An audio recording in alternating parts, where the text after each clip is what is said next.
अपन पढ़ेंगे जब बैटरी जुड़ी हो। बैटरी जुड़ी होती है तो मतलब क्यू कांस्टेंट होता है, ये अपने को पता है। तो अपन परिवर्तन करेंगे, इसमें एक माध्यम रख लेंगे ई नोट। माध्यम रखने पे धारिता में क्या, सी में क्या परिवर्तन होगा, क्यू में क्या होगा, वी में, या दूरी कम करेंगे। दूरी को कम कर रहे हैं, क्षेत्रफल को बढ़ा रहे हैं, ये ध्यान रखना।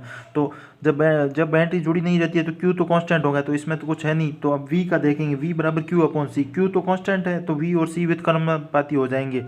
तो अब सी के अनुसार देख लेंगे अपन। तो पहले में व्युत्क्रमानुपाती है तो ई नोट बढ़ाएंगे तो सी कम होगा, ये ई नोट कम करेंगे तो सी भी कम, ये भी कम होगा, तो ये भी घटेगा, ये भी घटेगा, ये भी घटेगा। इस चीज़ से ध्यान रखना। फिर है ई बराबर Q upon E naught E are और ए हो जाएगा। अब देखना इसमें देखो कि अपन माध्यम रख रहे हैं तो ई नोट नीचे है तो ई कम होगा, ठीक है। फिर अपन देख रहे हैं कि दूरी कम कर रहे हैं, दूरी का कोई रिलेशन नहीं, फॉर्मूले में आ ही नहीं रहा, तो दूरी का कोई रिलेशन नहीं है। फिर अपन देख रहे हैं कि ए को बढ़ाने पर ए बढ़ाएंगे तो ई कम होगा, तो ये घटेगा, और दूर इसका डिस्टेंस का कोई रिलेशन नहीं है। फिर अपन देखेंगे धारिता का, सी बराबर E naught E R A by D. तो अपन देखेंगे माध्यम रखेंगे तो धारिता बढ़ेगी, ये देखो सी ऊपर आ रहा है। फिर अपन देखेंगे दूरी कम कर रहे हैं, दूरी कम करेंगे तो सी बढ़ेगा, दूरी डी कम होगा, व्युत्क्रमानुपाती ये सी बढ़ेगा। फिर अपन ए बढ़ा रहे हैं तो भी सी बढ़ेगा। फिर अपन U बराबर, अब ऊर्जा में संबंध देख लिया, ये धारिता हो गई, ये विद्युत क्षेत्र हो गया, ये विभव हो गया, ये Q हो जाएगा, आवेश हो गया। फिर U है, U बराबर क्यू स्क्वायर अपॉन 2C होता है, U समानुपाती 1/C। तो C का रिलेशन है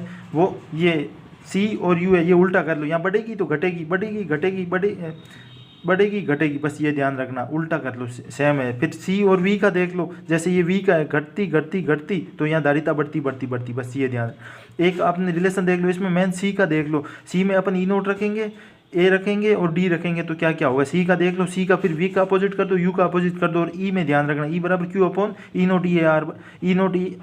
नोट ई आर अपॉन ए होता है, ई परावैद्युतांक रखने पर ये चीज़ है। तो यू और वी का सेम होता है और सी का इनका अपोजिट कर दो, तो यू वी व्युत्क्रमानुपाती 1/C है। ये ट्रिक है, ऐसे ध्यान रखना, मतलब ये तीनों मान रख के फिर देख लो क्या क्या परिवर्तन हो रहा है। और ई का तो स्पेशल है, वो ध्यान ही रखना है, ई बराबर Q upon E naught E are upon ए होता है। डी का कोई रिलेशन नहीं आता है, मैन यही पूछता है, ई में डी पूछता है हर बार के, भाई डी रखेंगे तो क्या होगा विद्युत क्षेत्र में, ये ध्यान रखियो। प्लेटें दूर कर रहे हैं तो क्या क्या परिवर्तन होगा।